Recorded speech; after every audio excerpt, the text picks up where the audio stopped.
New security video footage and emergency radio traffic from the moment an armed man, already accused of shooting a woman, gets within feet from the doors of a Wichita elementary school, as you see right here. We do have Team 12 coverage tonight with our reporters covering all angles of this story.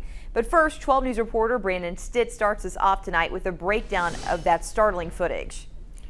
Yeah, Rachel, take a look at this video. It's from Cessna Elementary School. It's that suspect, gun in hand, as he walks with the woman that he's already accused of shooting. He gets just feet from the door of the school as a staff member quickly closes it.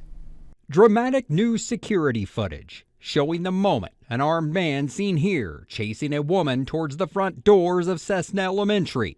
That woman, police say, had already been shot by the man. The comfort is stating someone was shot after an argument in front of the school. We have witnesses telling us that the male suspect shot the female in the chest. School staff putting the school on lockdown. The suspect and woman remaining outside the school. A Sedgwick County deputy, the first on scene as the suspect seen here pointing the gun in his direction. And the deputy saw the suspect place the gun to the female's head. When